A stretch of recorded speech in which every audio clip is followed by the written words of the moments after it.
una reforma en el proceso penal exige que haya una fuerte inversión también de recursos humanos, logísticos. Ustedes siempre escuchan, ustedes saben que siempre se dice, vamos a luchar contra la corrupción, pero contra la corrupción no se lucha solo con leyes, porque las leyes se quedan en algo nominal si es que no se dan los recursos. Por ejemplo, en estos casos de todos los días de crimen organizado, ¿no? O sea, nosotros hemos tenido crimen organizado desde el año 81 en terrorismo.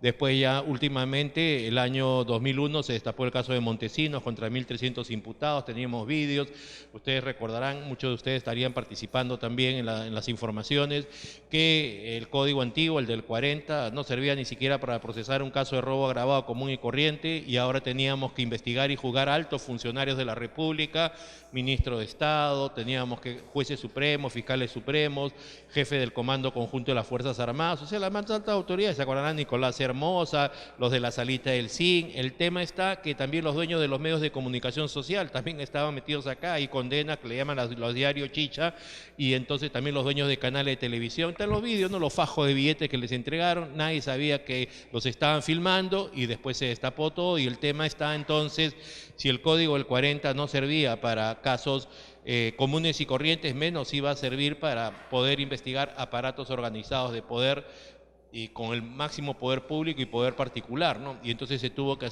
pensar en el caso Montesinos en reformas legales. De este Código del 40 que vamos a hablar un poco, se tuvo que modificar como 100 artículos. Yo me acuerdo mucho, el caso anterior en el mundo al de Montesinos fue el caso de Manos Limpias, Manos Puliti, que fue en Italia. De repente han escuchado hablar, también contra 1.300 imputados, donde estaba Silvio Berlusconi, siempre se mantiene con el máximo poder, de tener unos 85 años, siempre tiene en el Congreso, las cámaras, diputados, senadores, gente, siempre lo protegen, y eso genera también el tema de la impunidad, ¿no?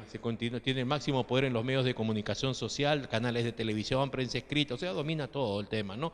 Y entonces tiene gente en los partidos políticos, y entonces trajimos allá el 2001 a un fiscal superior que se llama Gerald Colombo, porque él había sido el fiscal que estaba a cargo de conducir a todos los fiscales para hacer las investigaciones, ¿no? Y entonces sabíamos que eran 1.300 imputados, y él desde el comienzo nos dijo, no van a intentar ustedes investigar y juzgar a los 1.300 imputados. Miren lo que yo hice en Italia, yo escogí a 12 nada más de los 1.300 imputados. ¿Y saben por qué lo escogí?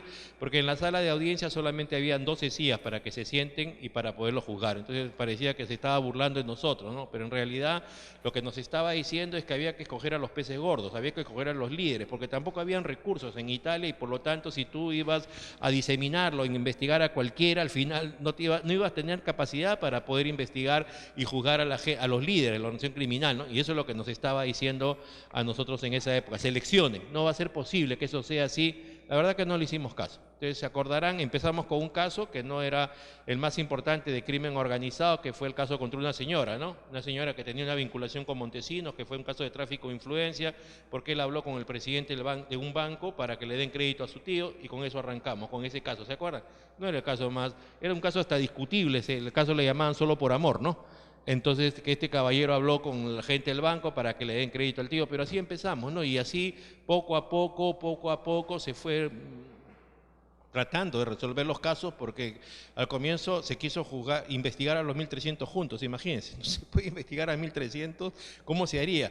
Entonces a todos, después se empezó a separar por delitos, no, todos los de enriquecimiento ilícito van por acá, los de las Fuerzas Armadas y policiales, por ejemplo, todos los de otros delitos van por otro grupo, pero cuando, por ejemplo, eran los de enriquecimiento ilícito, estábamos hablando de generales, de la Fuerza Aérea, de la Marina, de la Aviación, imagínense, de la Policía, qué cantidad de gente. También era imposible tener una sola instrucción contra todos ellos. Se tuvo que separar por familias, ya ustedes han visto un último caso que hay, donde inclusive respecto a una de ellas que tiene la calidad congresista, había una omisión de parte de la Fiscalía de la Nación, que no se cumplió con formalizar la imputación como corresponde. O sea, tenemos aparte la Constitución, el Código Procesal Penal, y cuando se emite un requisito de procedibilidad, en los casos de enriquecimiento ilícito es el fiscal de la Nación el único que está autorizado a hacer la imputación, funciona una cuestión previa.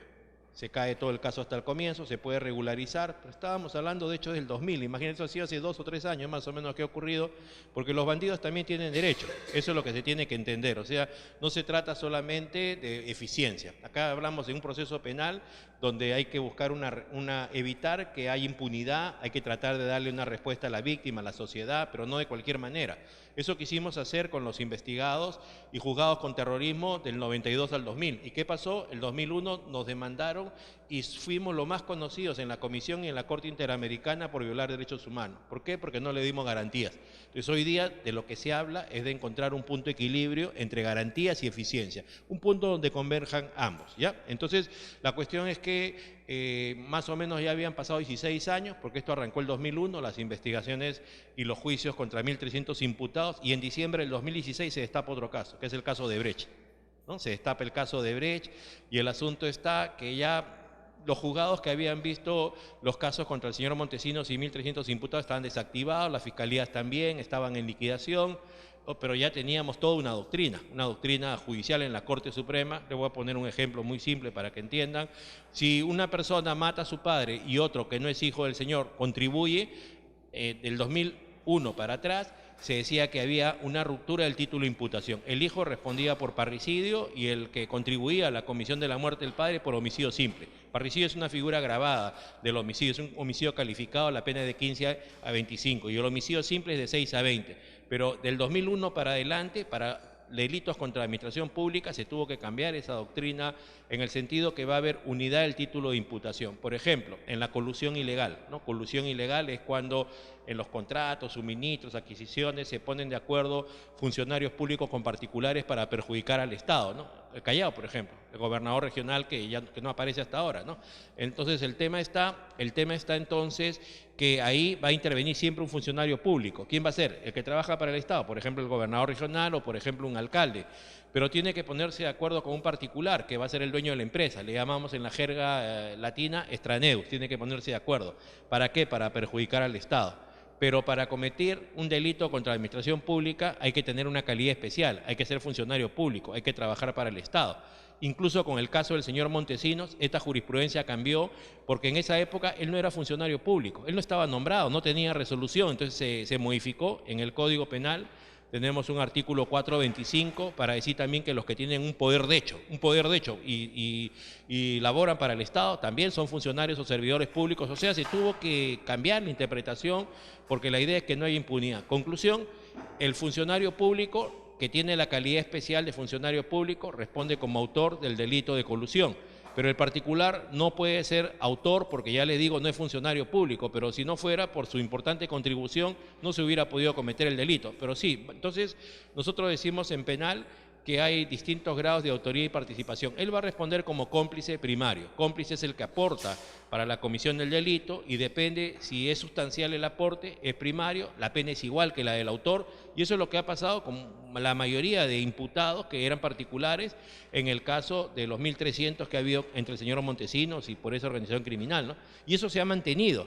Pero el problema es que en diciembre del 2016, con el destape del caso Odebrecht, es que ya no teníamos fiscales especializados en el tema, también han sido promovidos, empezaron en el 2001, 2005, ya son fiscales superiores, los jueces también son jueces superiores, y por lo tanto lo que ha pasado es que ya teníamos una buena legislación, porque reformamos el Código del 40 para poder investigar y juzgar casos de un aparato organizado de poder como de 1.300, imagínense ustedes, con instrucciones de lo que había pasado en Italia, pero el asunto está que los fiscales y que los jueces que teníamos ya no tenían experiencia, porque eran nuevos, estaban viendo casos comunes y corrientes de delitos contra la administración pública, y una cosa es ver una colusión pues, de un municipio del interior del país o de acá mismo, simple, y de ver el caso que ustedes saben que se está ventilando hoy día, ¿no? Caso de transnacional, desde el extranjero, y imagínense que ahora a la fecha sabemos que hay investigaciones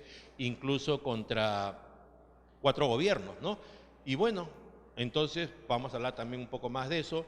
Pero el asunto está que estábamos preocupados por eso, ¿no? Y yo les decía, el discurso de las personas que tienen poder es vamos a luchar contra la corrupción, ¿no? Todo el mundo dice, vamos a luchar contra la corrupción y no basta con decirlo, ¿no? Hay que aportar recursos económicos. ¿A quién? A la Fiscalía, deben haber más fiscales provinciales, adjuntos, deben haber asistentes de la Fiscalía, deben haber laboratorios periciales, porque el dinero está en algún lugar. Siempre el dinero va a estar en algún lugar y se puede llegar a donde está el dinero. Habrán escuchado hablar ustedes de la ruta del dinero. Hay investigadores especiales que trabajan en el extranjero, pero cobran una cantidad proporcional a la que van a encontrar, y para eso la Fiscalía necesita recursos. Si no le dan recursos, ¿qué va a pasar? Va a ser complicado que eso sea así. Obviamente la colaboración eficaz funciona, pero la colaboración eficaz probablemente diga quiénes son las personas a las que se le ha entregado el dinero, pero no haya la información completa de dónde esté.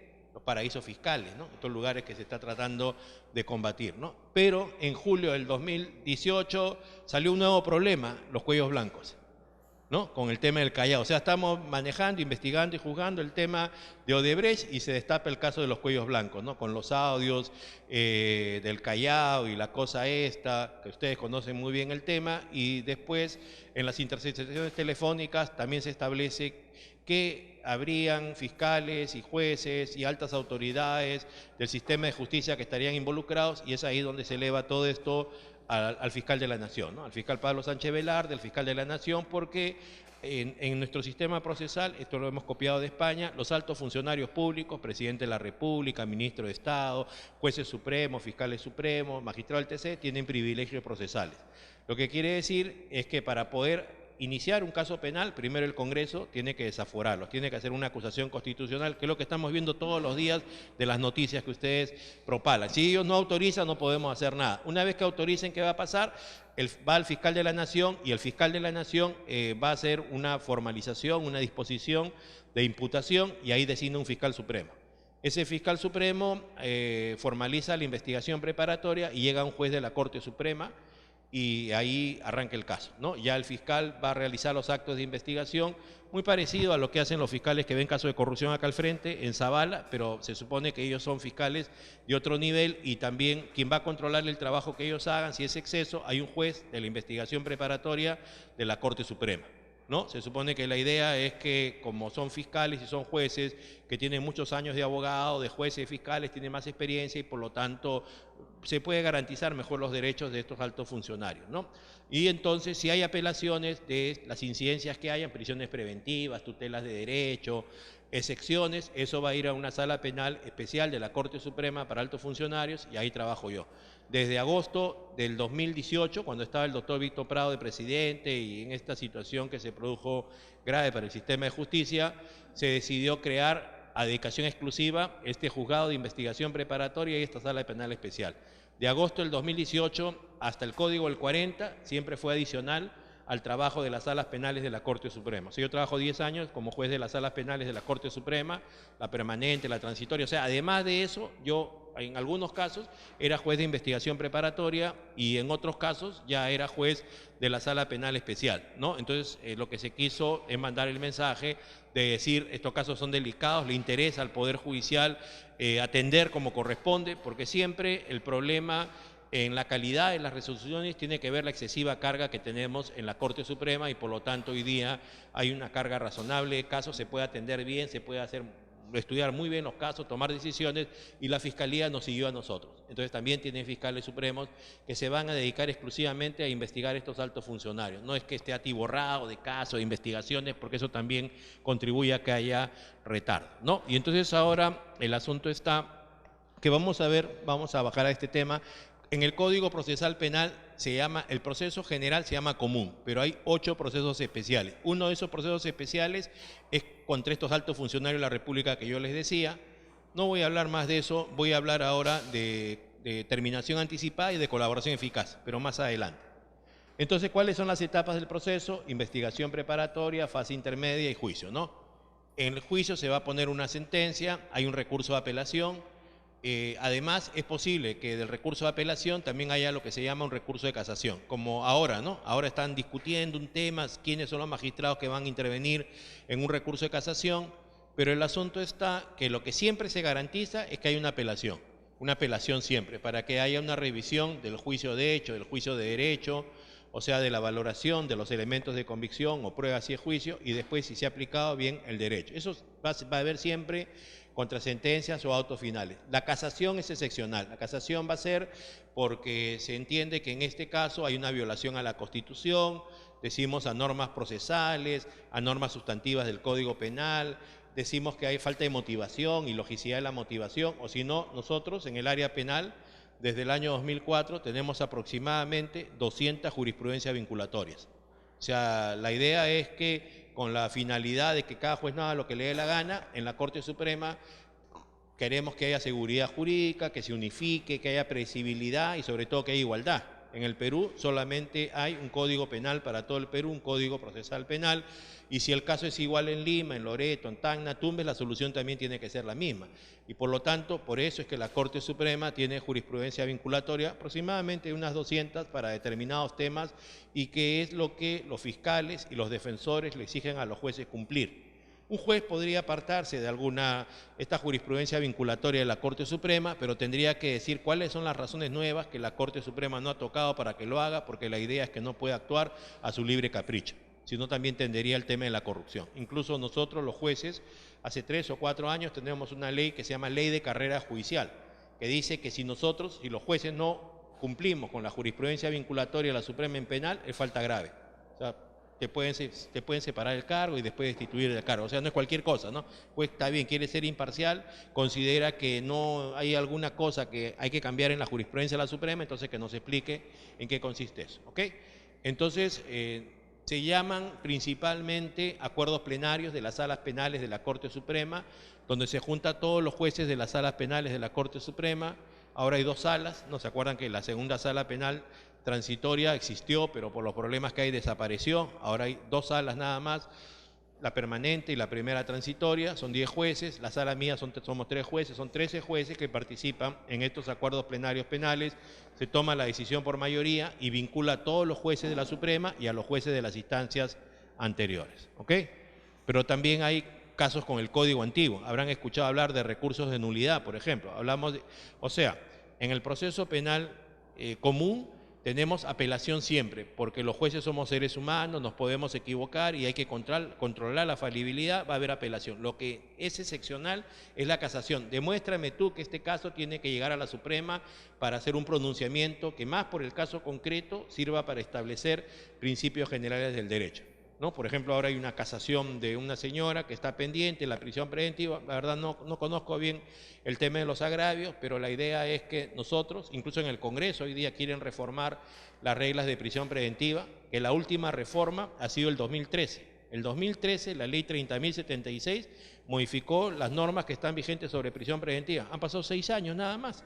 Y entonces tenemos en la Corte Suprema, tenemos 4 casaciones que trabajan bien el tema de la prisión preventiva. Tenemos una casación 626-2013 Moquegua, que establece cuáles son los requisitos que hay que cumplir, cómo se hace la audiencia, los roles del fiscal, del defensor, del juez.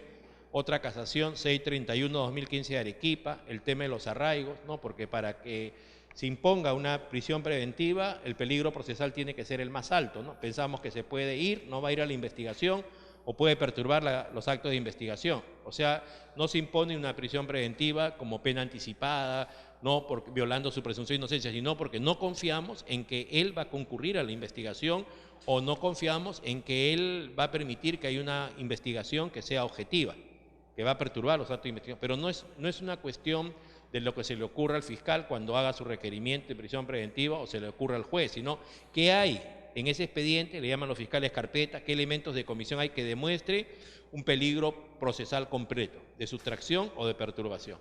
La última casación que hay es 1445-2018 de la Sala Nacional, dice eso, porque eso es lo que exigían, ¿no? Están hablando de peligros abstractos, peligro de los manuales, de los tratados. No, en este caso concreto, en las diligencias preliminares que ha practicado Fiscalía con Policía, ¿qué hay que te diga a ti que hay esos peligros? Entonces hoy día el fiscal tiene que buscar esa información, ¿no? Tiene que saber cuando investigue. Yo, si quiero que la medida sea la más grave para afectar a la libertad personal, tengo que conseguir, porque si no el juez me lo va a rechazar. Entonces tenemos esta casación que le decía 631-2015 2015 de Arequipa, que establece 3 clases de arraigo. Uno le llama posesión. Si tú tienes bienes, tienes propiedades, te va a obligar a que te quedes en ese lugar donde resides. El arraigo familiar, el arraigo laboral, ¿no? También tienes mujer, tienes hijos, conviviente, en fin, vives con tu papá, tu mamá, cuánto tiempo.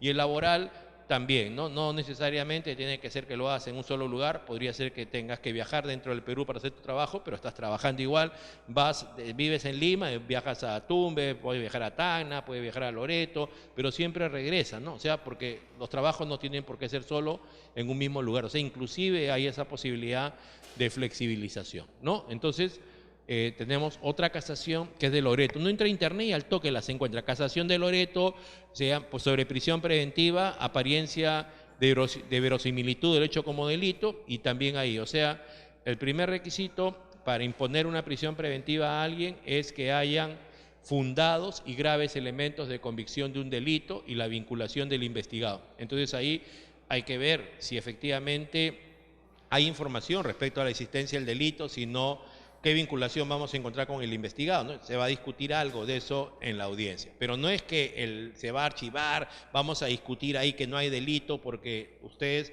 estarán enterados que también en el proceso hay un mecanismo que se llama excepción de improcedencia de acción, que los imputados pueden plantear cuando los hechos no estén previstos en el Código Penal como delito, cuando falte algún elemento del delito, ¿no? Por ejemplo, ahí en la estafa.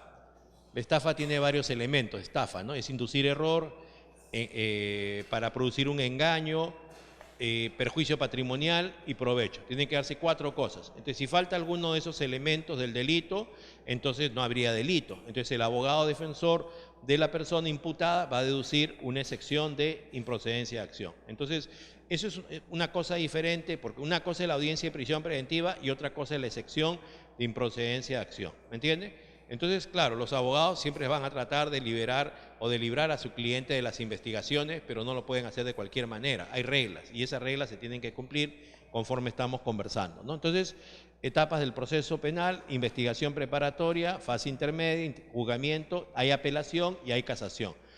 Dependiendo de cuáles sean los avances del caso, o sea, por ejemplo, hace una semana debe haber sido, una profesora del colegio Juana Larca de Dahmer estaba en su auto y quiso girar en U, ¿no? Y se encontró con 5 personas, uno era un menor de 3 años y me parece que le amputó un par de dedos del pie, ¿no? Entonces la profesora está presa hoy día, está con prisión preventiva, ¿no? Entonces, ¿qué ha pasado ahí? O sea, inmediatamente que se produjeron estos hechos, la policía parece que observó, los ciudadanos llamaron a la policía, llamaron al fiscal, ¿y qué se hizo? Hay que abrir una diligencia preliminares, ¿no? Y como habría flagrancia de la comisión de un delito, la flagrancia es la percepción sensorial que frente a uno se está produciendo un delito. O sea, no hay ninguna duda. Si hay duda, no hay flagrancia.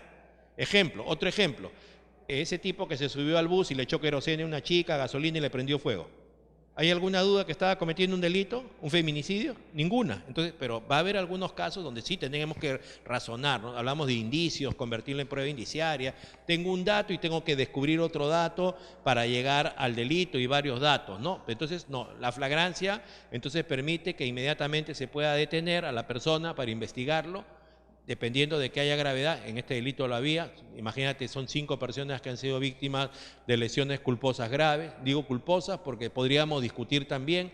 Nosotros en penal decimos que los delitos son dolosos o son culposos. Si son dolosos es que es intencional, y si es intencional las penas son bien altas. Si es culposo no, porque si es culposo has actuado por imprudencia, por negligencia, por impericia. No has querido tú causar eso, pero has debido tener un comportamiento, se llama deber de cuidado, deber garante. Pero la pregunta es, si la señora giraba en U en ese lugar, todos los días sale del mismo colegio, podía prever que habían personas en esa intersección y por lo tanto por la velocidad que iba, no sé si ha sido falta de experticia para dar la vuelta, si se encontraba contra las personas, ¿iba a poder evitar atropellarlas? Probablemente no. Entonces, si ella previó que eso era así, entonces eso se llama dolo eventual. Si tú prevés que con tu comportamiento puedes ocasionar un delito y te confías en tu pericia y lo produces, es un delito doloso. O sea, más grave todavía, la pena es de 6 a 20. Acá en los homicidios culposos la pena es de 4 a 8, acá había pluralidad de víctimas. Entonces, como para que haya prisión preventiva, la pena es mayor a 4 años, la señora hoy día está presa. Se ha cumplido con el primer requisito, el de fundados y graves elementos de convicción, ahí están, pues los médicos han dado sus informes, están lesionados, al niño le falta 2 dedos, la pena es mayor a 4, y tercero, ahí viene el problema, que se discutirá en la apelación.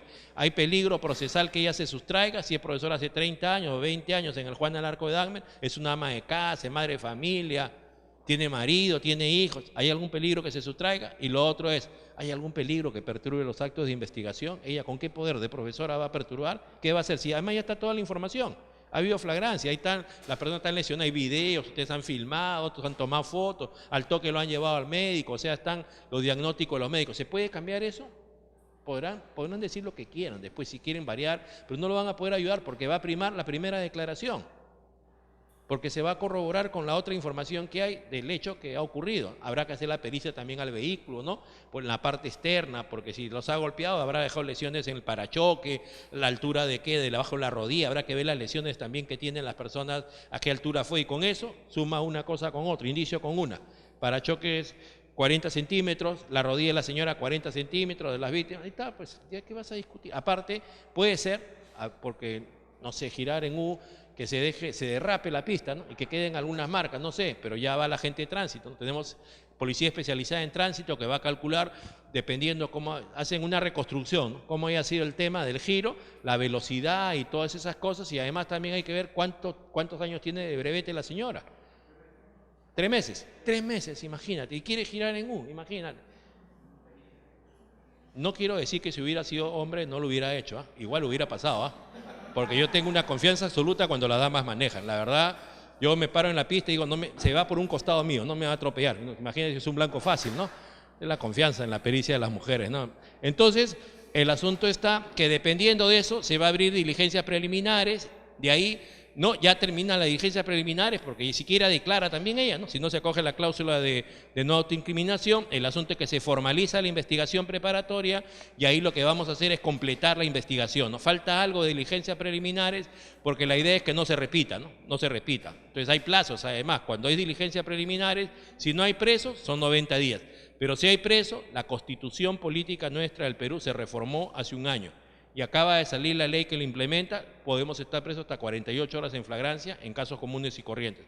Siempre fue 24, ahora son 48 horas. O sea, imagínate, si te detienen arbitrariamente, te vas a quedar preso 48. Y si es drogas, terrorismo, espionaje, puede ser hasta 15 días. Pero también, a propósito de estos casos de corrupción, en diciembre del 2016 se ha reformado el Código Procesal Penal para ampliar los plazos de detención, aunque no te encuentren en flagrancia. Se llama detención preliminar judicial. Y en casos comunes, o sea, flagrancia es te encuentro con los elementos material del delito. Pero como no tengo eso, pero sí tengo ciertos datos, acuérdense que el 2001 se hizo famoso una señora como colaboradora eficaz, que fue la número 1, como tengo ciertos datos de que tú has cometido un delito, tengo que corroborarlo. Pero si yo no tomo una medida respecto a tu libertad personal, ¿qué puede ocurrir? Que te bajes. Entonces, ¿qué tengo que hacer? Con una base mínima incriminatoria y la vinculación del investigado, le pido al juez una detención preliminar. Los dos nada más, a fiscal y juez. No va a conocer la persona que estamos investigando, porque si le decimos que estamos pidiendo su detención preliminar judicial, ya no lo encontramos. Entonces se llama eficacia. Ya después, cuando se entere, cuando se ejecute la medida, él puede apelar, puede pedir un reexamen, porque puede ser un exceso también del fiscal y del juez, pero primero te aprendemos a ti. Entonces eso puede ser en casos comunes de 3 a 7, sin flagrancia, de 3 a 7. El fiscal y el juez son garantes de que no va a haber excesos. En todo caso, después su abogado controla la legalidad de esto. Detención preliminar. Ahora, en caso de crimen organizado es hasta 10 días. 10 días. Ha habido un fenómeno, ustedes se habrán dado cuenta, en estos últimos casos grandes que hay, donde hay poder económico y poder político, primero le aplicaban, o sea, las diligencias preliminares, ¿cuánto tiempo han tenido? 1 año, 2 años, a veces, y concurrían todo, pero de pronto el fiscal, ¿qué hacía? Detención preliminar hasta 10 días, y antes que se venza los 10 días, ¿qué hacía? Formalizaba la investigación preparatoria y pedía la prisión preventiva. ¿Me entienden? Entonces, eso es para que vean cómo están las reglas. Ahora también tenemos, aparte de eso, puede ser que yo te intervenga en flagrancia. Yo le decía, 48 horas nada más en flagrancia te puedo detener. Ahora se ha creado una figura que se llama la detención por flagrancia judicial. Detención por flagrancia judicial. ¿Qué quiere decir? Que puedes estar preso en casos comunes de 3 a 7 días, pero en casos de crimen organizado hasta 10 días. ¿Por qué estas modalidades? Acuérdense que yo les he dicho ahora, Para que se imponga una prisión preventiva, la idea en el Código Procesal Penal es que no sea contra cualquier persona. Y entonces el fiscal le tiene que proveer al juez una cantidad de información que es bastante. Por eso dice el Código 268, inciso 1, que tiene que proveerle al juez fundados y graves elementos de convicción de la comisión del delito y la vinculación del investigado. A propósito de una sentencia, hace un par de años, todos ustedes saben de ese tema, que se sacó en una sala de la Corte Suprema sobre el lavado de activos, donde se exigía que se tenía que demostrar el delito fuente, y eso fue, la verdad, hubo un impacto fatal, porque se dijo bien difícil probar cuál es el origen o el delito fuente del cual ha surgido este dinero ilícito, porque en todos los países hay un estándar de legislación ahora, en América por lo menos, hay organizaciones internacionales que combaten el tema de las drogas, del lavado activo, y son el SICAC y la GAFI, Grupo de Acción Financiera. Y entonces, ¿qué pasa? Lo que se exige en esos países para que no haya impunidad es, lo que el fiscal tiene que demostrar es que el origen del dinero o de los bienes sea ilícito, en forma general. Pero no me quieras exigir a mí que tiene que ser exactamente saber de dónde proviene, porque si no, eso no se va a lograr nunca y por lo tanto va a haber impunidad. Entonces, en la Corte Suprema, el 2017, a finales del 2017, salió la primera sentencia plenaria casatoria extraordinaria 1-2017 sobre el lavado de activos, para decir cómo eran las cosas a partir de ahora, y esto fue para corregir una casación de Arequipa.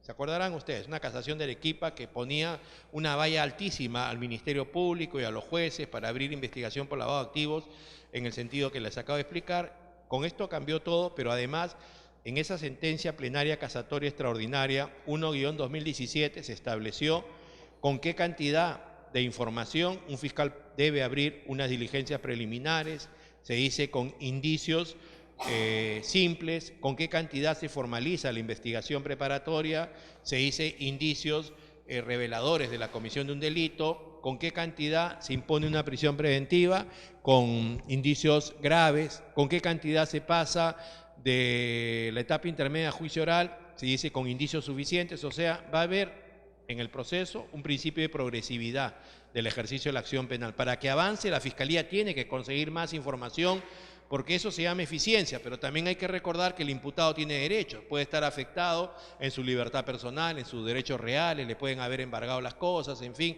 etc., etc., y por lo tanto tiene que haber una justificación. Y entonces, dependiendo de que la Fiscalía pueda obtener estos elementos de convicción o elementos materiales, que pueden ser declaraciones, que pueden ser documentos, que pueden ser pericias, que pueden ser inspecciones en el lugar de los hechos, pueden ser interceptaciones de comunicaciones telefónicas, interceptaciones de correo, pero siempre tiene que ser con autorización del juez. Si no es con autorización del juez, va a ser muy complicado, porque eso se llama prueba prohibida, ¿no? Porque se ha obtenido vulnerando derechos fundamentales. La defensa de los imputados va a pedir que se excluya el material probatorio y habría que evaluar bien si es que se va a poder utilizar o no. O sea, la Fiscalía y la Policía tienen que hacer su trabajo, recordando que las personas que están investigadas también tienen derechos, ¿ok? Para no contribuir, porque si violan los derechos fundamentales, la Constitución, están complicando las cosas, y si se excluye la información, después no va a haber material para continuar el proceso, ¿no? Esto es específicamente cómo es la cosa. También va a haber personas que no se ve porque ya están muy lejos, pero bueno, después se lo darán, se lo mandarán al correo. Aunque ustedes son periodistas, tienen una visión maravillosa, no quiero decir otra cosa, ¿no? No quiero decir otra cosa, ¿no? Entonces, el asunto está, ¿quiénes están obligados a denunciar, no? Entonces, cuando una persona se lesiona y entra a un hospital público, ¿qué va a pasar? Al toque no hay un policía, ¿qué hace? Le pregunta, ¿no? Oye, como consecuencia de qué es esto, está obligado a denunciar. El médico también, si atiende a alguien con una perforación en la pierna, está obligado a saber por qué es y poner en conocimiento de la policía. Nosotros, los jueces, los fiscales también, cuando en la comisión de un hecho advertimos que puede haber un delito, tenemos que avisar a la Fiscalía. Si no incurrimos en delitos, se llama omisión de denuncia, o también puede ser encubrimiento personal. Cuando sustraemos de la persecución penal a alguien que está requerido por la justicia, nosotros no vamos a decir que no sabemos, ni jueces, fiscales, policías, ¿me entienden? Entonces, eso es lo que hay que ver, ¿no? Entonces, quienes no están obligados a denunciar, los parientes muy cercanos, ¿no?, de la persona que se le está atribuyendo un delito, ¿no? Ya sería inhumano obligarlos a ellos a que puedan haber delaciones, aunque últimamente estamos viendo que está ocurriendo eso, ¿no? El papá está preso y el hijo está libre, ¿no? Bueno, son cosas de la vida, ¿no? Como decía Pedro Navaja, ¿no? La vida te da sorpresas, así que para adelante nada más, ¿no? Entonces, vemos cómo son todos los procedimientos. Fiscal, ¿no? Acá, fiscal provincial, ¿no? Fiscal provincial, ustedes saben que él es el titular de la acción penal pública, depende de él que se hagan imputaciones, si él archiva el caso, ahí queda, pero también puede haber un control de eso. Uno puede ir al fiscal superior para que el fiscal superior evalúe si está bien lo que el fiscal provincial ha hecho, porque se puede equivocar también, ¿no? Entonces, la policía para estos temas, para todos estos temas, se supone que está bajo las órdenes de la Fiscalía que dirige las diligencias preliminares, ¿no? Ahora, la policía con el Código Procesal Penal, está vigente julio del 2016, emite lo que se llama informes policiales. En los códigos antiguos, en el del 40, en la Lima, acá en Lima Centro, Lima Sur, Lima Este, solo hay reforma procesal penal para el 1% de delitos contra la administración pública. Acá al costado en Zabala, ahí funcionan los juzgados y salas que ven casos contra la administración pública y desde el 15 de enero del 2011 se adelantó la vigencia del Código Procesal Penal solo para delitos contra la administración pública en todo el Perú, también en la Corte Suprema, ¿no?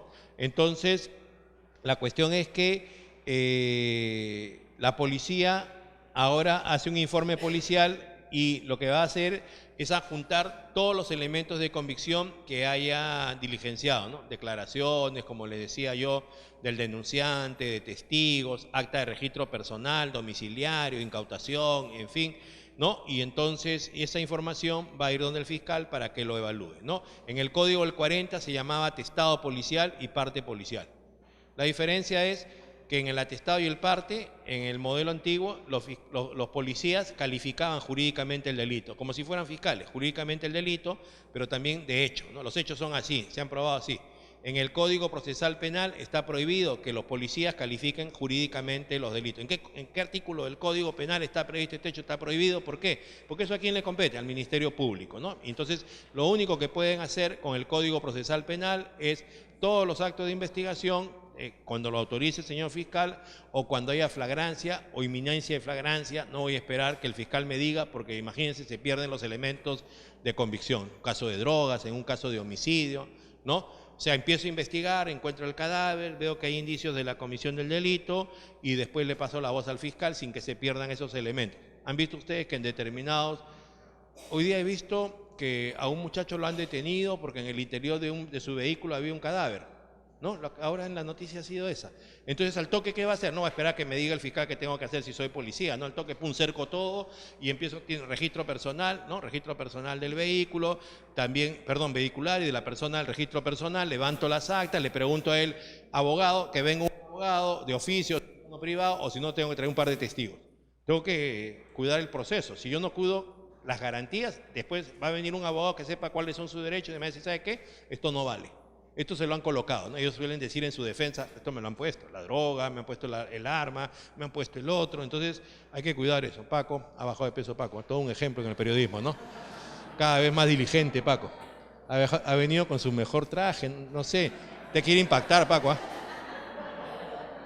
Bueno, es el Día del Padre, Paco, ¿no?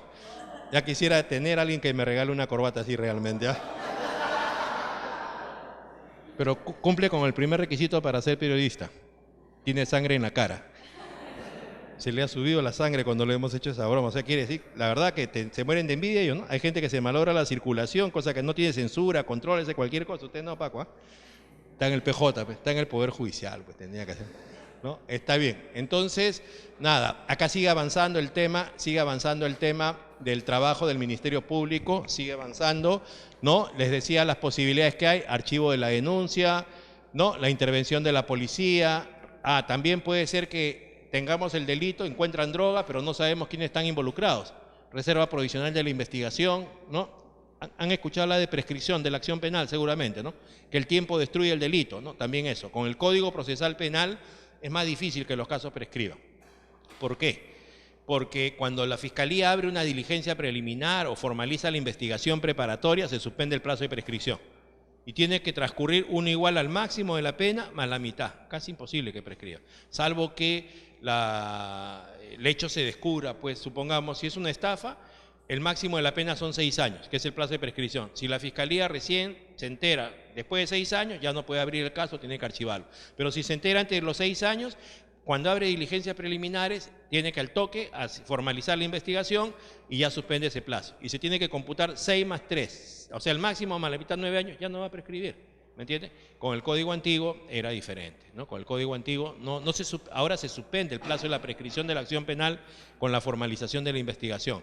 Con el Código Antiguo se decía, no, siempre, desde la fecha de los hechos, va a ser el máximo más la mitad. Ahora con el Código Procesal es desde la fecha que formalice la investigación el fiscal, ahí se computa el máximo más la mitad. O sea, ya pasó todas las diligencias preliminares, yo les decía 60 días, pero no se cumplen los plazos, ¿no? Hay pocos fiscales, hay problemas de los peritos, también puede ser que haya obstrucción de parte de los investigados para que el tema avance, en fin, ¿no?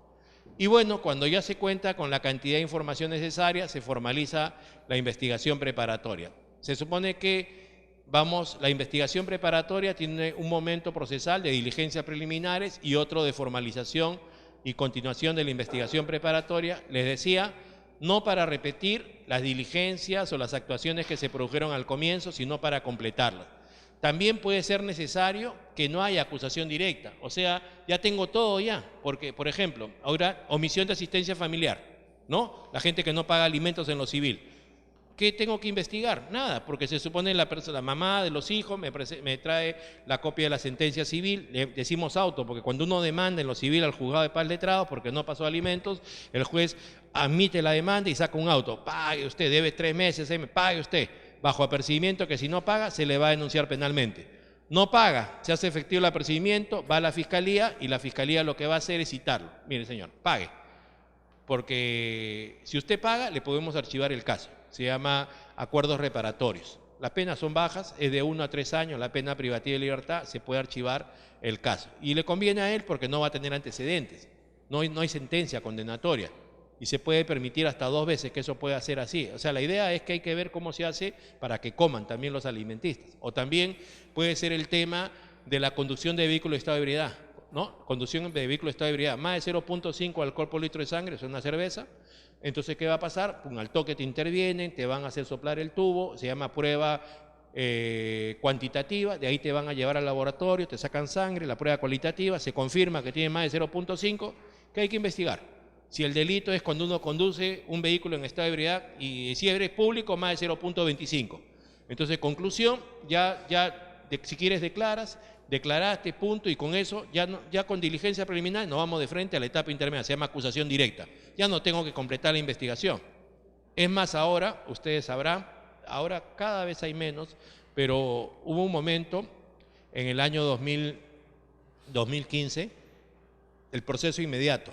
La señora Silvana Buscaglia, ¿se acuerdan del aeropuerto? La señora que se bajó y que iba a estacionar, saben que lo complicado para estacionar en el aeropuerto porque nadie respeta los sitios de estacionamiento, cuadró su vehículo la señora, creo que bajaba con un ayudante, y el asunto que se quería ir y tuvo un incidente con un policía y después con otro, le botó el casco, conclusión, pucha, que la señora se subió a su auto, se pusieron 2 policías delante del auto para que no se vaya, la señora no quería atropellarlo, se acordó de Fonsi, despacito, ¿no? Conclusión, ya vinieron más policías y la metieron presa a la señora, ¿no? ¿Qué pasó con la pobre señora Silvana Buscaglia? La señora Silvana Buscaglia contrató a un abogado y con el fiscal, el abogado le recomendó a la señora, se pusieron de acuerdo con el fiscal y dijeron, ¿sabe qué? Vamos a llegar a una terminación anticipada del proceso. La pena, 8 años de pena privativa de libertad, 12, violencia y resistencia a la autoridad. Increíble, ¿eh? Y entonces, ¿qué pasa? Como se acogió la terminación anticipada, le rebajaron 1/6 parte. O sea, 8 años por 12 son 96 meses. 1/6 parte son 16 meses. 96 menos 16 son 80 meses. 80 meses son 6 años y 8 meses. 6 años y 8 meses iba a estar presa por lo que la señora Buscaglia hizo. Estaba mal lo que hizo, pero merecía 6 años y 8 meses. ¿Y saben qué pasó? Normalmente siempre la sociedad está de acuerdo con que se meta preso a la gente. Acá hubo un giro radical de 180 grados y la sociedad protestó. ¿Cómo se le va a imponer esa sanción a esta señora? Si a los que hurtan se le pone penas menores que esto. O sea, empezó a hablar del principio de proporcionalidad, que hablamos de las penas. Conclusión, a nosotros, a los jueces de las salas penales de la Corte Suprema, el 2016 nos convocaron a 2 acuerdos plenarios penales para interpretar mejor las reglas de violencia y resistencia a la autoridad. violencia y resistencia a la autoridad, porque eso es lo que le habían imputado a la señora, violencia y resistencia a la autoridad. Tenemos en el Código Penal, los artículos son 365 y 367 del Código Penal. Pero ¿cuál es la historia de ese delito? Para que vean por qué es importante que la Suprema interprete y aplique y oriente a los jueces de todo el país, fiscales, defensores. El Código Penal que tenemos hoy día es del año 1991. Ahí se establece qué comportamientos son delitos o son faltas. Nosotros en derecho hablamos del principio de legalidad. Por ejemplo, la homosexualidad no es delito, no está en el Código Penal. La prostitución no es delito, no está en el Código Penal como tal. El que fomenta la prostitución sí el proxeneta. Entonces, principio de legalidad, principio de legalidad. Solo es delito lo que está en el Código Penal. Cuando alguien le quiere imputar a alguien otro un delito, tiene que mirar el Código Penal. ¿Qué dice el Código Penal? ¿En qué artículo está? Porque si no está en el artículo, no es delito. Es más, puede estar en determinado artículo, pero falta algún elemento de ese delito. Falta, por ejemplo, ¿qué pasaría si una persona viene acá al auditorio y le dice a ustedes, ¿saben qué? El Sheraton, ¿qué te parece el Sheraton? ¿Te gusta o no te gusta el Sheraton? ¿Alguna vez quisieras tú disfrutar una semana en el Sheraton? ¿Qué te parece por 100 soles? Yo me comprometo contigo por 100 soles a que vas a estar una semana en el Sheraton. Desayuno, almuerzo y comida y con tu pareja. Y usted, algunos que podrían hacer, aventarse de cabeza, ¿no? 100 soles, una semana ahí, desayuno, almuerzo y comida, una maravilla, toma los 100 soles, porque no vaya a ser que otro me madrugue y gane el cupo y conclusión, pum, y después ¿qué va a pasar? Ya te la hizo, pues, ¿no es cierto? Entonces tú lo vas a denunciar por estafa al tipo. La estafa que exige que haya inducción, error, primero engaño, inducción, error, perjuicio patrimonial y provecho. Pero tu regla de la experiencia, que es lo que cualquier hombre medio sabe, se imagina, ¿cuánto costará a diario hospedarse en el Hotel Sheraton? Te será $300, que son como 1.000 soles diarios, una semana, y eso sin almuerzo, sin comida. Entonces, por $100, entonces tu codicia te hizo creer que lo que él te estaba proponiendo era real y por lo tanto no te han engañado. Y si no te han engañado, no es un delito. Tú tendrás que ir a un juzgado de paz letrado, demandarlo civilmente para que te devuelva tu plata. ¿Me entiendes? Entonces, eso es lo que tenemos que evaluar en los casos concretos. La estafa es engañar, inducir error para perjudicar en el patrimonio, para obtener provecho. Entonces, esas cosas son cuestiones jurídicas que tienen que ver los fiscales, que tienen que ver los defensores en los casos. ¿Me entienden? Entonces, el asunto está que con la señora Buscaglia tuvimos que sacar 2 acuerdos plenarios porque el Código Penal del 91 tiene 400 artículos, hasta ahora, pero ha sido reformado desde el 91 hasta hoy día 600 veces. ¿Se imaginan? O sea, nosotros mismos, los abogados que somos aficionados al área penal, tenemos problemas serios para interpretar y aplicar bien, porque un código que arrancó el 91 con una finalidad ha sido cambiado 600 veces. Y hay proyectos de reforma del Código Penal en el Congreso, varios proyectos que serían muy buenos y no los aprueban. Entonces, y es bueno eso, ¿por qué? Porque estamos hablando de luchar contra la criminalidad organizada, de problemas de seguridad ciudadana, entonces las reglas tienen que estar claras para que todo el mundo sepa que es un delito, tiene que haber un principio de publicidad, ¿no? Porque si yo no sé que es un delito, entonces ¿cómo me van a sancionar después por un delito? Entonces el asunto está que cuando arrancó el Código Penal del 91, el delito de violencia y resistencia a la autoridad tenía una pena de 2 a 4 años, 2 a 4 años, 2 a 4 años. Y entonces, ¿cómo a la señora Buscaglia le han aplicado de 8 a 12? Porque ha habido reformas. Ha habido reformas, por ejemplo, ustedes saben que en nuestro país hay muchas protestas sociales. Cuando sale una ley o sale un decreto supremo que afecta a la sociedad, ¿qué hacen? Toman las pistas, ¿no? Toman las pistas, ¿no?